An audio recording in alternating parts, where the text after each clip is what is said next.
Halloween night 1992.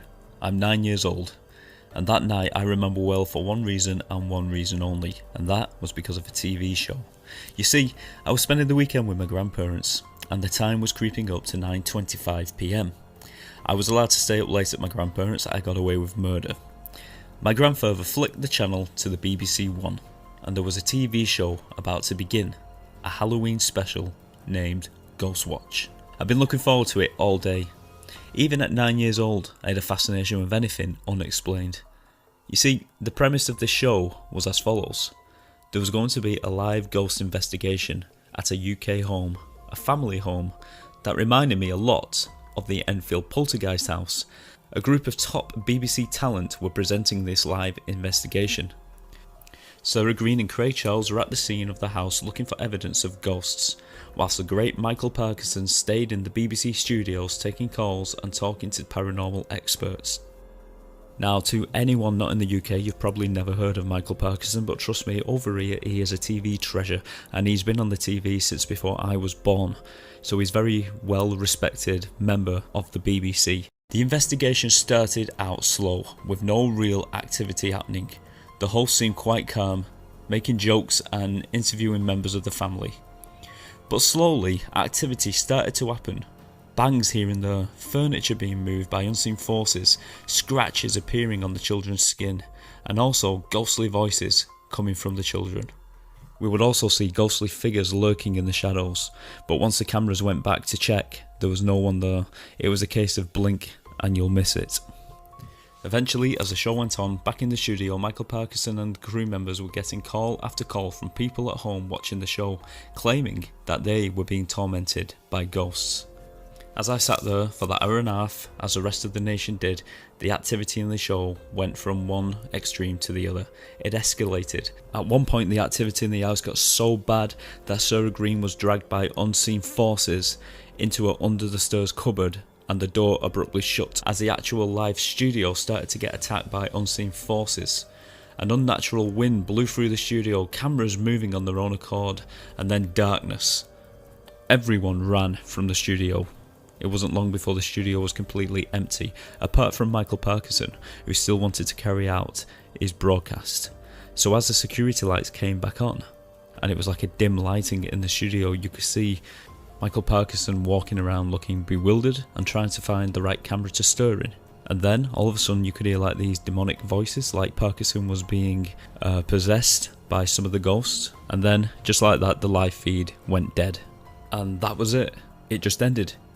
The whole of the UK was in shock. Had Sarah Green just been pulled into a cupboard by a ghost and killed? Had Michael Parkinson, the beloved treasure of UK TV, been possessed by a ghost? What the heck had just happened on this live paranormal investigation presented by respectable BBC presenters? And was it possible that this could be the definitive proof that ghosts exist?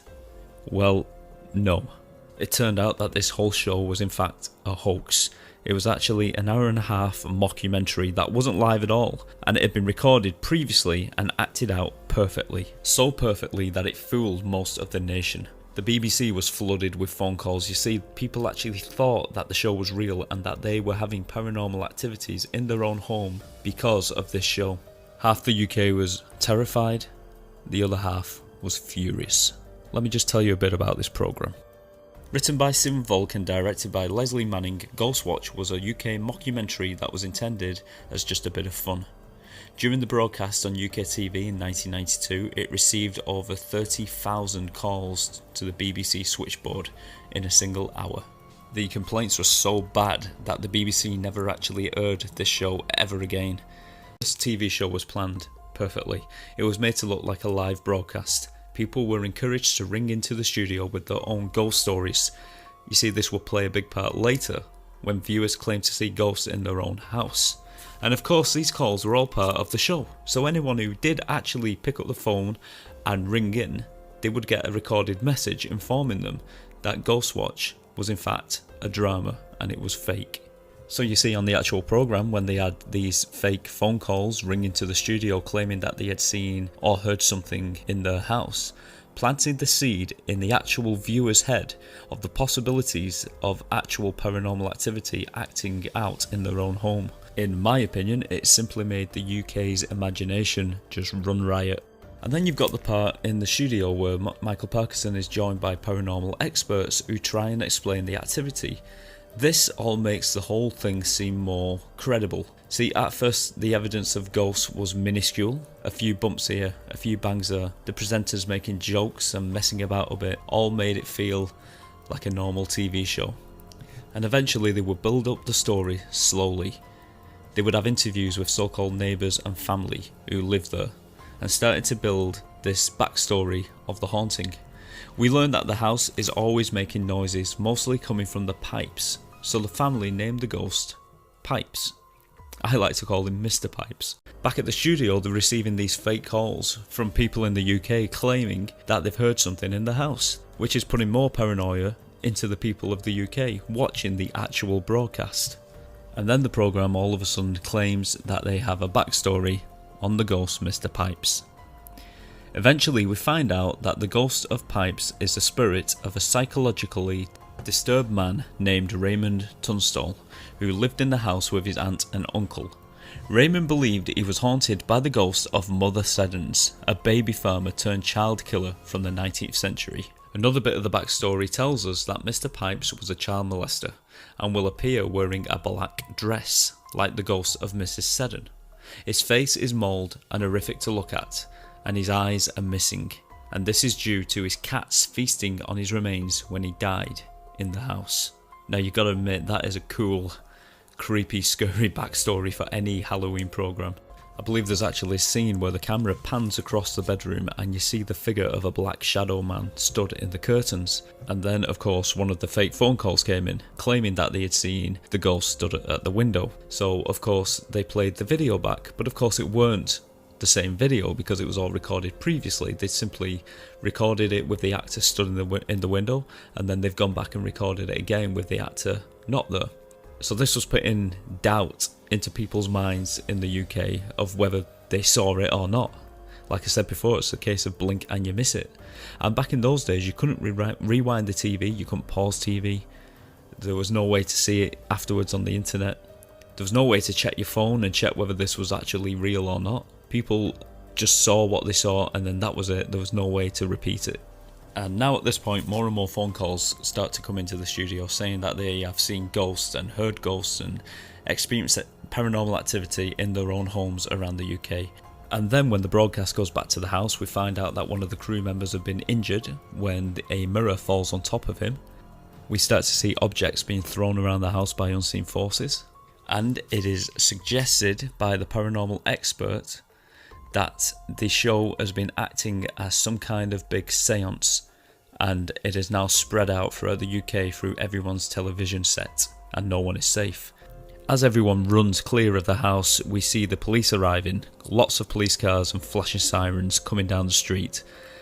And then the broadcast goes back to the BBC studio, where it would seem that the poltergeist, Mr. Pipes, has took control of the network.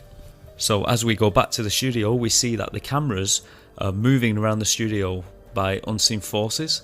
We see that lights are exploding all over the studio, and then all of a sudden the studio is just plunged into darkness, and you can hear every single crew member run out of the studio. And then, like I said before, the only person left in the studio is Michael Parkinson, stumbling around in the dimly lit studio, unsure of which camera to look at, or even if the broadcast is still happening. And then he starts to read the teleprompter, and he reads out "round around the garden like a teddy bear." And as he's reading this, his voice starts to change, and it changes into the voice of Mr. Pipes, the poltergeist, and he asks if us, the viewers, believe the story of Mother Seddons. And his final words are "fee fi fum," and the programme cuts off abruptly and ends. Now, it may seem a little silly, maybe the UK was gullible, but it really did fool a lot of people, or at least make them doubt their own minds. You see, I believe that back in 1992, I think people were more, I don't want to say gullible, but I think they were easier to fool. I think if this mockumentary happened today, I don't think it would be believed one little bit. I think the fact that it was made back in 92 probably explains why it was believed more than it would be believed today. We didn't have the internet back then. We didn't have this wealth of knowledge that we have at our fingertips back then. Maybe we were a little bit more gullible in those days. You see, now these days you can just turn on Netflix and you can find any amount of found footage films or mockumentaries. They're not a rare thing anymore. This program probably spawned a lot of these mockumentary films that are out there, such as the Blair Witch Project and things like that. But back in '92, we simply didn't have any of that, and we just took it as we saw it. Now let's just delve back into the making of the program. The house scenes were shot a few weeks apart from the actual studio scenes. The pre-recorded house scenes were played into the studio scenes for Parkinson to simply react to. Now, as I said before, the viewers were given a phone number to ring to share their ghost stories. Now, like I said, if anyone did ring this number, they would get an automated message explaining that it was all fake. But there was a problem with this. You see, the calls received that night were far too great, and the phone lines just got jammed. And many people ringing in just simply did not hear this recording. Originally planned to be a 6-part miniseries, it was later retold in this 90-minute feature. Initially, the BBC were concerned that it may be too much to broadcast, and they actually nearly pulled it from the schedule.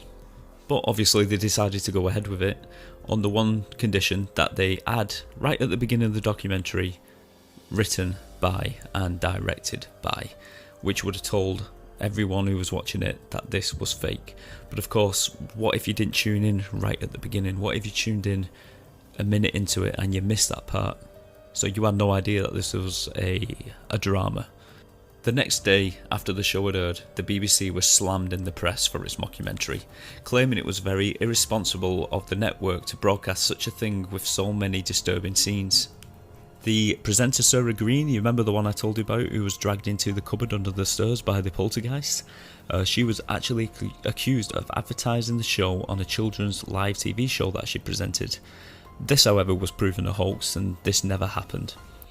But she did go on to the children's news show to reassure all young viewers that Ghostwatch was fake and there was nothing to worry about, and she was, in fact, alive and well and hadn't been murdered by the ghost under the stairs. The show did have some serious psychological effects on some people who watched it. Some children who, in my opinion, should not have been watching it in the first place, and that probably includes myself. I probably shouldn't have been watching it as well. Some children suffered anxiety attacks and post-traumatic stress. 3 women actually went into labour because of this program, and it is believed that some people soiled themselves. Now, I know, as silly as all this sounds, there was actually a real life tragedy connected to this TV show. You see, 5 days after the show aired on TV, 18-year-old factory worker Martin Denham, who had learning difficulties, actually took his own life. And his mother and father have always said that it was down to this TV show. This TV show was the reason that he killed himself. Apparently, Martin watched the show that night and he took it 100% serious, believing every part of it, even though his parents tried to convince him otherwise. Apparently, the house where he lived with his parents had a troublesome central heating system, causing the pipes to expand and make all the same noises that could be heard coming from the haunted house on Ghostwatch that night. Apparently, Martin became obsessed with the show, almost hypnotised. Martin had become so obsessed with the idea that his house was indeed haunted as well. And on the night of the show, he became very afraid and insisted that his bedroom light should be left on when he went to bed. The noisy pipes in the house were scaring him to death. Days later, sadly, Martin took his own life, and he left a heartbreaking suicide note. It read, "If there are ghosts, I will be with you always as a ghost." Martin's mother and father always blamed the BBC and still do to this day.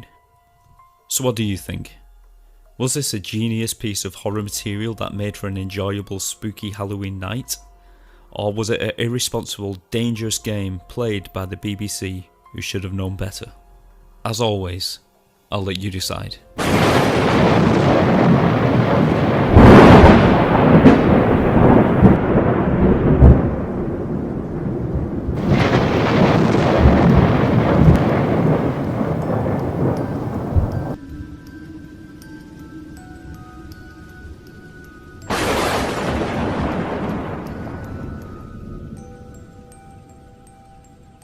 When I think of Halloween, there are a few things that instantly come to mind, such as dressing up as ghosts, vampires, witches, and other gruesome characters, trick or treat, and eating an insane amount of candy, and of course, the jack-o'-lantern, which is most commonly carved out of pumpkins.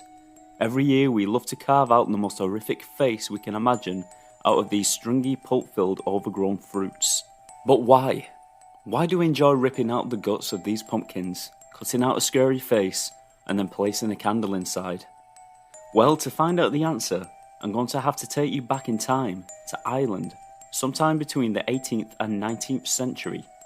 It was a time when superstition festered inside people's minds, and it was also the time that a mythical character was born into existence.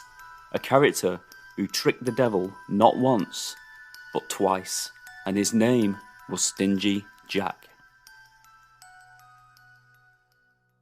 Jack was said to be a miserable old drunken blacksmith, a tight fist, with not a shred of kindness in his black heart, and on top of this, he was very cunning and cruel, a trickster and a manipulator.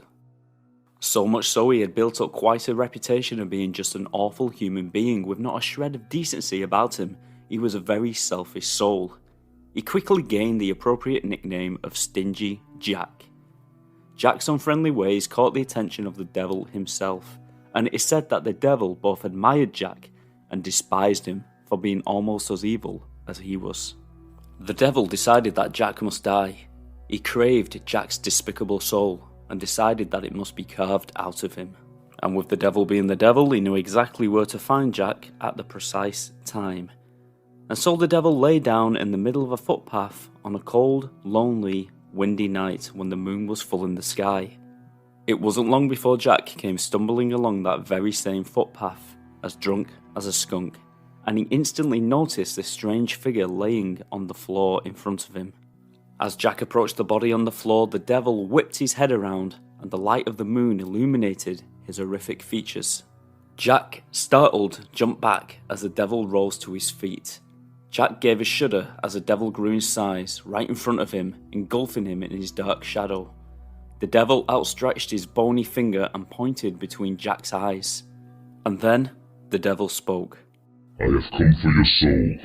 Jack gave a long, hard, dry gulp. It had been only 10 minutes since his last shot of whiskey, and he would have given anything for one more shot right now to calm his nerves, although he wasn't sure that it would help. Jack plucked up the courage, and then he spoke. May I have one request before you take my soul?" said Jack. The devil was a little shocked by this man's nerve, or maybe stupidity, to even be thinking of speaking to him. But he was now curious and a little bit amused, and he nodded to Jack. "Name it, Jack." Jack paused for a moment, licked his dry, cracked lips, and spoke. "A pint of ale is what I request. One last pint." The devil was somewhat amused, and saw no reason not to grant Jack's last request. "Very well, Jack. One drink, and one drink only, and when you are done, your soul is mine." And so Jack and the devil went to the nearest inn and ordered his beverage. Jack and the devil, who seemed to be invisible to all but Jack himself, sat at the bar and ordered his last drink, and a mug of golden brown ale was placed in front of Jack. Jack looked up at the devil's terrifying face, and the devil seemed to be getting impatient, and he gestured for Jack to get a move on and drink. Jack lifted the mug and tipped the ale down his throat until it was empty. He slammed the mug down on the bar and stared up nervously at the devil, who now had a, pardon the pun, a devilish smile upon his face. "Your soul is mine now, Jack." Wait, said Jack. we haven't paid the bartender for the drink." The devil looked bemused as Jack went on. I would pay the bartender myself, but I am short of money," said Jack. Now what we must remember is that Jack was a trickster. He had a silver tongue and a way with words, and somehow he persuaded the devil to turn into a single golden coin to pay for the drink. In an instant, the devil transformed into the coin, and without hesitation, Jack grabbed the coin and stuffed it deep inside his dirty trouser pocket, the very same pocket where he just so happened to keep his crucifix. And with that, the devil was unable to transform back into his true form. He was trapped inside Jack's pocket. Jack got up from his stool at the bar and walked out of the inn into the moonlight, and then started to speak to his trouser pocket. Okay, Mr. Devil, sir. Jack said. I want to make a deal with you. I will release you on one condition, and that is that you let me go free for a whole 10 years. As Jack finished speaking, the coin in his pocket seemed to get hotter, and anger radiated from it as it let out a high-pitched, horrific scream. Jack simply said, Okay, stay in there. and with that, the coin calmed down and all was silent. And then the devil spoke. Fine, Jack. You have a deal. And with that, Jack released the devil. Jack took the coin out of his pocket and tossed it down onto the floor. And in an instant, the devil stood over Jack and said, From this day on, your days are numbered. I will return. and with that, the devil disappeared. For 10 years, Jack continued with his wicked, cruel, manipulative ways. He didn't worry much about the devil's return. After all, he tricked him once, and he was confident he could do it again. 10 years later, to the exact second, the devil returned, appearing in front of Jack, once again on a dirt path surrounded by trees, one of which was an apple tree. Well, Jack. Your 10 years are up. Your soul is now mine. The devil moved forward to claim what was his when Jack spoke. Wait. I have a request before you take my soul. The devil stopped in his tracks. What? My stomach is empty, and I don't want to die on an empty stomach. Before you take my soul, may I have one of those apples from that tree? The devil looked up to see the hanging fruit. The devil saw no reason not to get Jack an apple and climbed the tree. And once again, without hesitation, Jack pulled out a blade and carved a cross into the tree, which prevented the devil from descending, trapping him once again. The devil let out an almighty roar. He had now been fooled not once but twice by Jack. Jack waited till the devil was quiet and spoke. I'll make a deal with you, He said. No deal. Your soul belongs to me. Fine, said Jack. Stay up there. Jack began to walk away. Very well, Jack. Jack turned and smiled. Here's the deal. Said Jack. Leave me and my soul alone, and I'll release you. What? Leave me and my soul alone, and I'll release you. The devil, knowing he was trapped and had no choice, let out another almighty roar that seemed to shake the ground that Jack stood upon.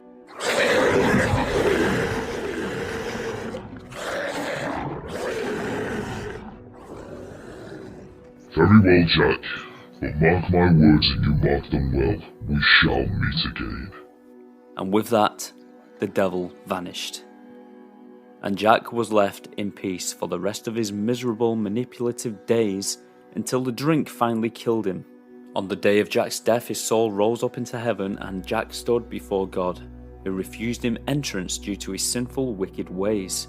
And Jack fell back down to earth and found himself at the gates of hell.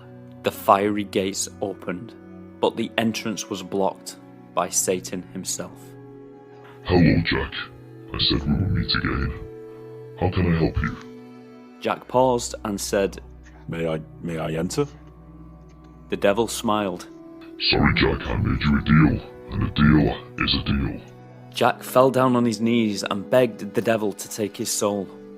Sorry, Jack, like I said, a deal is a deal. And now you face a much heavier fate. The devil thrust a single hollowed out turnip into Jack's hands, and then he turned and reached down into the fires of hell and produced a single glowing hot ember that he threw into the hollowed out turnip, and banished Jack to walk the earth for an eternity, never resting, trapped in a dark void between heaven and hell, with only his lantern to light the way.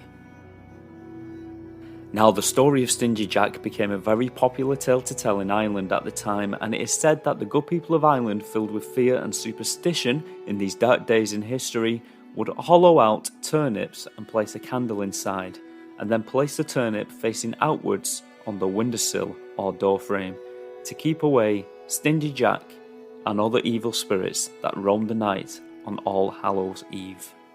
And as time went by and the story of Stingy Jack was passed down to generation, the story did differ slightly and Jack became known under different names.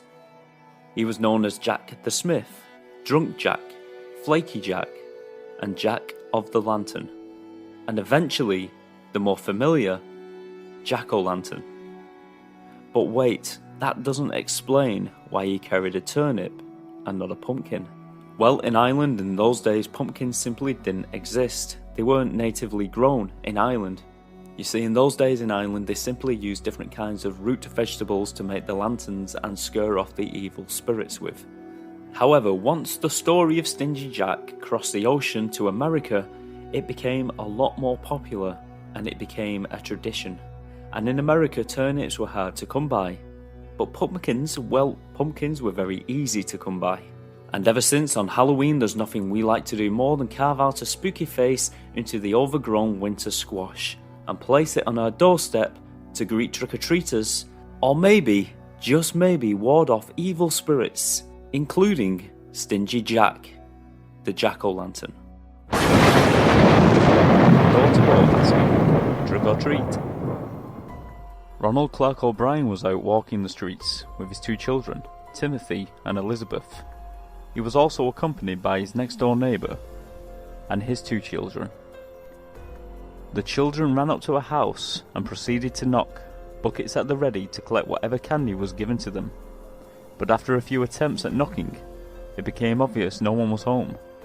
So the neighbour and all the 4 children rushed off to the next house, leaving O'Brien behind, where he lingered for a while. Eventually he caught up with the group and revealed 5 pixie sticks that had apparently been handed to him by the previous house, who answered the door just as they left. He gave 1 each to his children and the neighbour's children, and later gave the 5th candy to a young boy who he recognised from church. Unknown to his neighbour and children, that O'Brien had sabotaged the candy and laced it all with potassium cyanide. Later that night in the O'Brien house, Timothy asked if he could eat some of his candy. He picked up the pixie sticks and proceeded to open the wrapper, but was struggling. His father helped him. He opened the packet of candy and handed it back to his son, and stood back and watched Timothy pour the powdery candy down his throat and seal his fate. Timothy complained about the bitter taste, so his father gave him a drink to wash it down. It wasn't long before Timothy started to complain of stomach pains. He rushed to the bathroom where he vomited and then started to convulse. The 8-year-old then went limp in his father's arms and died in the ambulance on the way to hospital. The autopsy found the laced candy in the little boy's system. There was enough to kill 2 grown adults. The authorities quickly rounded up all of the candy in the area, especially looking for any pixie sticks. Luckily, Elizabeth and the neighbour's children had not eaten the candy, and it was recovered from them. The parents of the 5th child, the boy from church, had been found fast asleep in his bed with the pixie sticks in his hand, unopened. Luckily, he had been unable to open the candy, and had fallen asleep whilst trying to unwrap it. At this time, O'Brien was not a suspect, but it was just a matter of time before police grew suspicious. Police started to show suspicion after finding out O'Brien didn't visit that many houses on a Halloween night, and the ones he did visit didn't seem to be handing out any pixie sticks. O'Brien was also found to have given false information to the police. He stated that the house they knocked on, the house with no answer, eventually opened the door after his neighbours and the children left for the next house. He told police the gentleman behind the door handed him 5 pixie sticks and then shut the door. The house belonged to a Mr. Courtney Melvin, who worked as an air traffic controller, and on Halloween night he was at work, only arriving home around 11 PM. He also had over 200 witnesses to confirm this, giving him the all clear and ruling him out as a suspect. Becoming more and more suspicious of O'Brien, the police did a bit more digging into his personal finances and discovered he was over $100,000 in debt. They also discovered that he had taken out life insurance on his 2 children. and had increased the payout a few times leading up to Halloween. It was also discovered that the day after his 8-year-old's death, he had rang up the insurance company to make a claim on his deceased son. As if this wasn't enough, the police also discovered that O'Brien had tried to purchase some cyanide from a local chemical factory. But in the end he didn't bother because the factory only sold in large quantities. To this day it is not known where exactly he purchased the cyanide from. The police joined the dots, and on November the 5th, 1974 they arrested O'Brien, who pleaded not guilty. The evidence continued to mount up. Many people testified, including workers from the chemical factory and O'Brien's work colleagues, who claimed for almost a year he had obsessed over cyanide, researching it endlessly and often discussing its effects on a person and how much it would take of the substance to kill someone.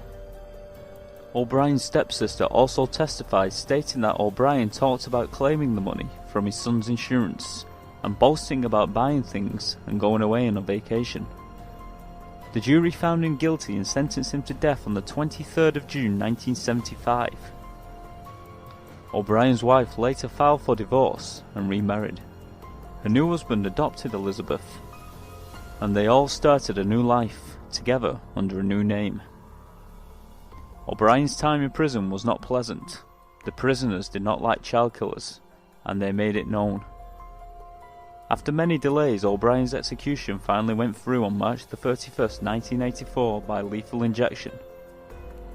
Outside there was a crowd of over 300 people, and once the news broke out, they all cheered and threw candy at anti-death penalty demonstrators whilst shouting, "Trick or treat," over and over again. We all love a good spooky story at Halloween, but sometimes the most sickening and saddening are the true ones.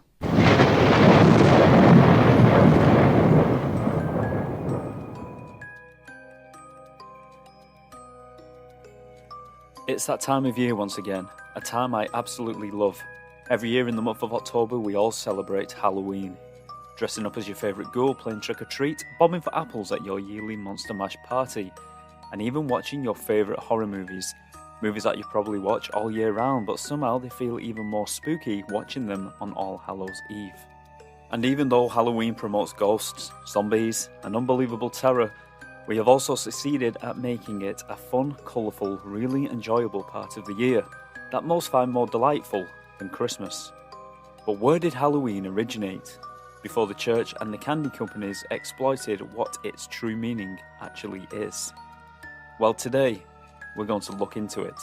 We're going to step back in time and find out the origin of Halloween.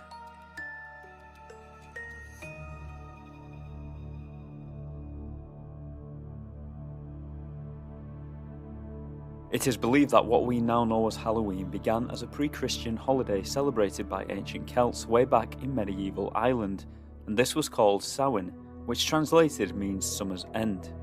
This represented the start of the Celtic New Year, which began on the 1st of November, and so on the 31st of October, on the eve of the New Year, the celebrations began. Samhain was the most important of 4 fire festivals held throughout the year by the Celts. It was a time to gather the very important harvests and prepare for a very harsh winter that could literally mean life or death. Food was very scarce, and livestock did not always make it through the very cold months. It was literally a festival to say goodbye to the light and welcome in the dark. But it was also a time to allow the spirits of dead loved ones to pass over to the other side. Once the harvest was collected, Druid priests would light a large bonfire and the celebrations would begin. This included praying to the gods as well as sacrificing a few animals here and there for good measure.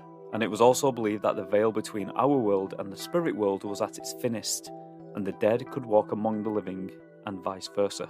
And the villagers also dressed themselves up as monsters by skinning animals and wearing their pelts. This was a way to trick the spirits, and it is believed that this is where the act of dressing up as a monster at Halloween originated. At some point during the festivities, the villagers would then take a flame from the bonfire and take it back to their homes and light the hearth, bringing in good fortune. And as time went on, the bonfires became more and more personal and were lit closer to home to protect families from evil spirits. and it wasn't long before other familiar practices started to pop up, like the introduction of the jack-o'-lantern, which wasn't initially a pumpkin but a turnip, which came from an old Irish folklore tale named Stingy Jack, which I have covered on Bizarre Tales in the past. In a nutshell, the story revolves around a fellow named Jack who managed to trick the devil on numerous occasions, after the devil wanted his soul. Jack tricked the devil into never taking his soul, and upon his death he was refused entrance into heaven, and so he went back to the devil and asked for entrance into hell, but the devil would not let him into hell. And so he was left to wander the cold dark nights holding a carved out turnip that was alight with burning hot embers from the fire pits of hell. And so people started to introduce the carved out turnips into the festivities, placing them on doorways and windowsills to scare away evil spirits or Jack himself. It was sometime later that it was changed to pumpkins when the tradition crossed over the sea to America, where turnips were not grown but pumpkins were, and that is where the use of pumpkins eventually came into it. Eventually Christianity would make its way into Ireland, and instead of totally wiping out Celtic beliefs and traditions, the church simply tried to dilute it, to take many of the Celtic traditions and incorporate it into Christianity. And because of this, it made it so much easier to convert the pagans. The Christian church also went about changing key points on the Celtic calendar and kind of took over certain pagan rituals. And eventually this happened to Samhain, when the church named the 1st of November All Saints' Day, which was an attempt to stamp out Samhain on the 31st of October. Eventually All Saints' Day would become All Hallows' Day and started to become known as All Hallows' Evening, which changed at some point to All Hallows' Even, and eventually to what we all know it as today, Halloween. The church also made November the 2nd All Souls' Day, which was a day to honour the dead and pray for lost relatives and loved ones and help any spirits that may become trapped in purgatory since they passed away. And it is believed that all three of these holidays somehow influenced each other and merged together, and Halloween became what it is today. And there is another tradition that came from All Souls' Day that could be connected with what trick or treat would eventually become much later on. You see, way back then, the poor would go around knocking on the doors of the wealthy begging for soul cakes. A soul cake was a small pastry treat filled with sweet raisins, and in exchange, the poor beggars would then pray for the souls of their loved ones who may have passed over in the last year. This changed slightly over the years to singing a song or reciting a poem or doing some kind of performance for the householder, and in return, they would expect a treat of some sort to be handed over. A treat for a service rather than a treat instead of a trick. But I'm sure you can see the similarities. And it was not long before the holiday came to America, brought by Irish immigrants escaping the Great Potato Famine of the 1840s. And it was actually at this point that the jack-o'-lanterns were introduced to America, like I said before. But it wasn't only the introduction of jack-o'-lanterns. Also, the introduction of rowdy tricksters were en masse running around pranking people quickly became a problem, which actually caused so much trouble with the locals that bribes were introduced to stop the tricksters from striking. And so, sugary treats were introduced, but initially this was short-lived as the Second World War started, which resulted in a sugar shortage. But directly after the war ended and sugar was back on the menu, not to mention the baby boom that followed, which would mean eventually more children running around the streets causing mayhem, it wasn't long before the tradition of trick or treat was promptly resumed. And it wasn't long before the candy companies caught wind of this and quickly started advertisement campaigns that were aimed purely at Halloween, cementing the tradition of trick or treat into popular culture until this very day. And eventually Halloween became what we know it as today, a night of fun, games and mischief, which was all born from the ancient Celtic festival of Samhain, when the veil was thin and the dead walked the earth once again. And maybe, just maybe, they still do.